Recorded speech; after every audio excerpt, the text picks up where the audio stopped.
대호의 중개사TV 2021년 32회 공인중개사 시험 공시법 및 세법 21번 환매특약 등기의 등기 사항인 것을 모르고 고른 것은 환매특약 등기에 관련된 문제입니다. 환매특약 등기는 소유권 이전 등기의 하나의 일종인데 환매특약에 관련된 내용은 민법에서 자주 나오는 문제입니다. 자, 환매라는 단어를 반드시 기억하시기 바랍니다. 자, 환매권이라고 그러고 이 환매권을 약정을 하면 계약을 하면 환매특약 등기를 반드시 해야 효력이 발생이 됩니다. 이건 부기등기로 작성합니다. 자, 환매특약 등기는 주등기가 아니라 부기등기, 소유권 이전 매매와 같이 그 밑에 가지번호로 환매특약이 있었다는 등기를 알려줍니다. 환매특약이란 것은 단독으로 계약을 하는 게 아닙니다. 환매특약을 하려면 반드시 먼저 자기 것을 팔아야 됩니다. 소유권 이전 등기를 하고 매수인한테 기간을 정해서 다시 내가 사겠다, 매도인이 다시 사겠다는 약속을 하고 파는 것을 말합니다. 너무나 아까운 물건이니까, 너무나 아까운 부동산이고 애착이 가는 부동산이니까 내가 지금 돈이 급전이 필요해서 팔지만 반드시 내가 다시 사겠다고 서로 협의해서 매수인은 다른 사람한테 팔지 않고 그것을 내가 요구를 하면 다시 매도인에게 팔겠다고 약속을 하고 사가는 걸 말합니다. 이것을 환매특약 등기라 그럽니다. 자, 환매특약 등기는 반드시 첫째, 주등기로 하는 게 아니라 부기등기로 한다. 그 다음에 매매계약과 동시에 체결해야 됩니다. 매매계약과 동시에 신청서가 나와야 됩니다. 신청서가. 그래서 소유권 이전 등기가 기록이 되면 바로 그 밑에 부기등기로 환매특약 등기가 있다는 것을 알려주는 것이 환매특약 등기입니다. 자, 환매특약 등기는 부기등기로 소유권 이전 등기와 같이 체결한다. 자, 환매특약입니다. 그럼 환매특약은 매도인이 다시 사겠다고 해서 이 소유권 이전 등기를 하고 난 매수인이 다른 사람한테 처분할 수 없냐? 그건 아닙니다. 다른 사람한테 처분할 수 있어요. 다른 사람이 환매특약 등기를 보고 사든지 말든지 자기가 리스크를 안고 살 수 있습니다. 그래서 환매특약 등기가 있는 후에는 소유권 이전이 제한된다 그러면 안 돼요. 소유권도 당연히 할 수 있습니다. 단 환매특약 등기를 했으니까 자, 매도인이 그걸 행사하면 그 후순위 소유권 이전 다시 산 제3자들은 소유권 이전이 말소가 되는 겁니다. 그래서 환매특약 등기가 있다고 해서 소유권 이전이 제한되는 것도 아니고 매수인은 제3자에게 소유권 이전 등기를 거절할 수도 없습니다. 소유권 이전 등기를 다시 다 해줘야 돼요. 왜? 자기가 돈을 받고 다시 팔았으니까. 환매특약 등기를 보고도 등기에 나타나 있으니까 알고도 제3자가 그걸 다시 소유권 이전 등기하는 것에는 제한이 없다. 소유권 이전 등기가 나온다 이거죠. 단 리스크는 자기가 안고 간다. 환매특약권을 행사하면 반드시 환매특약이 먼저 우선으로 행사돼야 되니까 자, 그 매도인 앞으로 소유권이 무조건 이전이 된다. 그 후순위 권리자들은 소유가 무조건 말소가 되는 겁니다. 환매특약 등기가 있어도 소유권 이전에는 제한이 없다. 그러면 환매특약 등기는 반드시 누군가 다 모든 사람에게 알려줘야 되기 때문에 환매특약 등기, 부기등기로 기록될 사항이 반드시 세 가지가 있는데 먼저 매매 비용을 반드시 적습니다. 매매 비용, 소유권 이전 등 했던 그 비용을 다 적어야 돼요. 왜? 그 돈으로 다시 사겠다는 거니까. 자, 매매 비용으로 다시 사겠다는 게 환매특약 등기입니다. 별도의 금액으로 사겠다고 약정을 하면 그 금액을 적는 거고 일단은 매매 비용, 이 비용으로 사겠다는 거죠. 자, 소유권 이전 등기 내가 팔았던 그 금액으로 사면 그 금액을 적고 별도의 약정이 다른 금액으로 사겠다면 그 금액을 적어야 된다. 매매, 환매, 다시 사겠다는 그 비용을 반드시 적는다. 그리고 매수인이 지급하는 어떤 취등록세 세금이 있겠죠. 공과금. 그래서 매수인이 지급한 대금도 얹어서 적어야 됩니다. 매수인은 자기가 들어간 돈도 보전을 받아야겠죠. 그래서 매수인이 지급한 대금과 환매특약으로 행사할 매매 비용을 반드시 기록한다. 그리고 세 번째는 자, 환매를 언제 행사할 것인지 환매 행사 기간을 반드시 적습니다. 환매권 행사 기간, 그 다음에 매매비용, 그 다음에 매수인이 지급한 대금은 반드시 적는다. 환매 행사 기간을 몇 년 이내로 한다? 5년 이내로 합니다.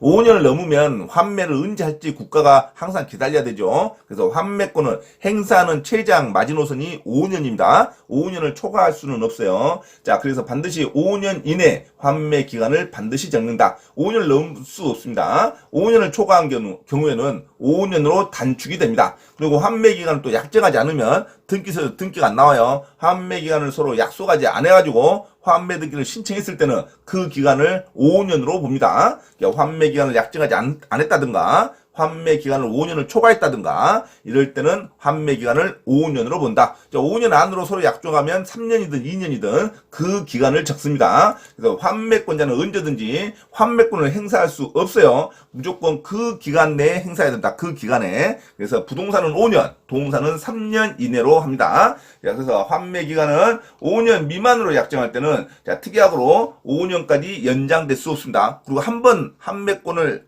기록한 뒤에 다시 특약으로 다시 연장하는 그런 게 없어요. 환매 기간을 정하면 반드시 그 기간에 한 번에 행사를 해야 됩니다. 행사하지 않으면 환매권이 소멸됩니다. 자, 환매권은 연장 제도가 없다는 것. 환매권은 당사자 합의로도 연장할 수가 없습니다. 그 기간 내 부동산이 기록돼 등기, 부기 등기에 기록돼 있던 그 매매 비용과 그 다음에 매수인이 지급한 대금을 지급하고 환매권을 행사를 해야 됩니다. 자, 이렇게 환매 특약 등기라 그럽니다. 첫째, 환매 특약 등기는 무슨 등기로? 부기 등기로 이룬다. 매매계약과 동시에 체결하고 동시에 등기 신청이 일괄해서 들어간다. 하지만 별건으로 건건이 들어가야 되죠. 동시에 신청하지만 소유권 이전 등기 신청서에 환매 등기 신청서 들어간 게 아닙니다. 소유권 이전 등기 신청서 따로, 환매 등기 신청서 따로 이렇게 별건으로 신청을 한다. 하지만 동시에 신청해야 돼요. 자, 환매 특약 등기는 다시 매도인이 사겠다는 거니까 자, 매도인 사겠다는 등기 있어도 자, 매수인은 제3자에게 소유권 이전을 할 수가 있다. 소유권 이전 등기 제한을 받지 않습니다.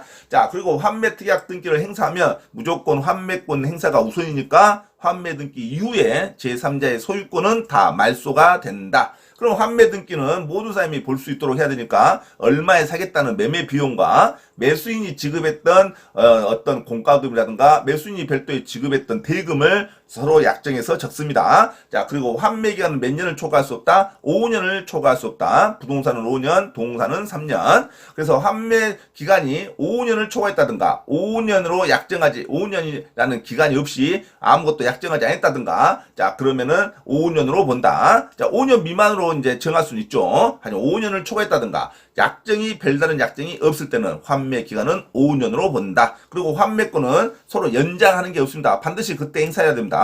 행사하지 않으면 환매권은 실효가 되어버립니다. 환매권은 이제 무조건 두 번 다시 행사할 수 없어요. 매도인이 돈을 못 만들었다고 인식이 됩니다. 자, 그리고 환매권 등기를 할 때, 자, 이자, 별도의 이자는, 자, 매수인은 그 건물을 사가지고 자기가 환매권을 다시 다시 돌려주기 전까지 건물을 사용, 수익할 이자, 돈과, 그 다음에 매도인은 지급할 이자가 서로 쌤 상계 처리하는 것으로 봅니다. 그래서 별도의 이자는 기록하지 않는다. 자, 별도 이자는 기록하지 않는 게 원칙인데 이것도 임의 규정으로 당사자가 별도의 이자를 약정을 하면 기록할 수가 있습니다. 자, 매수인은 건물을 사용 수익하는 이익을 얻을 수가 있죠. 환매 기간 동안. 그다음에 매도인은 돈을 받은 뒤에 자, 현금 흐름에 따라서 물가 상승분 이자를 더 지급할 수 있죠. 자, 하지만 그 지급해야 할 이자와 매수인의 건물 사용과 수익에 대한 비용이 서로 상계 처리되는 것으로 봅니다. 그래서 이자는 별도로 지급을 반드시 하는 게 아니다. 약정이 안 돼 있으면 등기가 안 돼 있으면 서로 이자는 안 받는 것으로 합니다. 하지만 별도의 약정이 있으면 이자를 지급키로 한다. 별도의 약정이 있으면 등기할 수 있어요. 이것은 필요적 등기사항이 아니다. 자, 그럼 결론은 환매 특약에서 반드시 등기해야 할 사항은 다시 사겠다는 매매 비용, 그 다음에 매수인이 지급한 대금, 그 다음에 환매 기간은 부동산은 5년 이내, 그 다음에 동산은 3년 이내로 반드시 기록하여야 한다. 이 세 가지는 반드시 환매 특약 등기의 등기 사항인 것이죠. 자, 그래서 21번 환매 특약 등기의 등기 사항인 걸 뭐로 고른 거? 1번 채권 최고액. 채권 최고액은 의미가 없습니다. 환매 특약은 돈 빌리는 등기가 아니에요. 채권 최고액이란 것은 없다. 담보 등기가 아닙니다. 기억은 틀렸죠? 니은 이자 지급 시기는 서로 상계 처리하는 것으로 봅니다. 매수인은 부동산 사용 수익하는 그 수익금을 먹고, 그다음에 매도인은 별도의 금액에 대한 이자 비용을 지급할 필요가 없다. 그래서 서로 상계 처리하는 것으로 봐서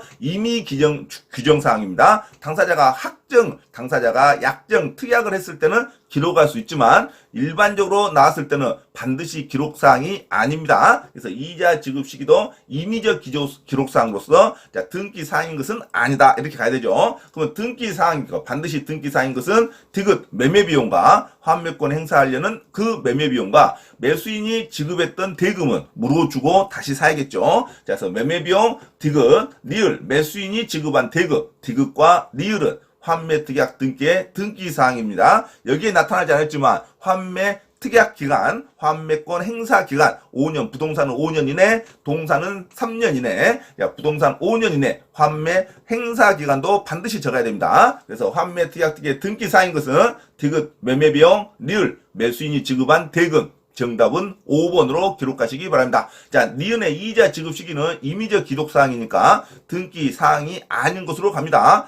원칙적으로 등기하지 않아도 돼요. 하지만 별도의 특약이 있는 경우에만, 아주 드물죠. 별도의 특약이 있는 경우에만 서로 이자를 상정해서 기록할 수 있다로 갑니다. 이자 지급은 서로 근데 이자 지급 시기죠. 시기는 더더군다나 기록할 의무가 없습니다. 이자 지급 시기는 더더군다나 기록할 의무가 없다. 기록하지 않습니다. 이자 비용에 관련된 것만 임의적 기록이라 보시면 됩니다. 그래서 21번에 확실히 정답인 것은 매매비용과 매수인이 지급한 대금 5번으로 기록하시기 바랍니다.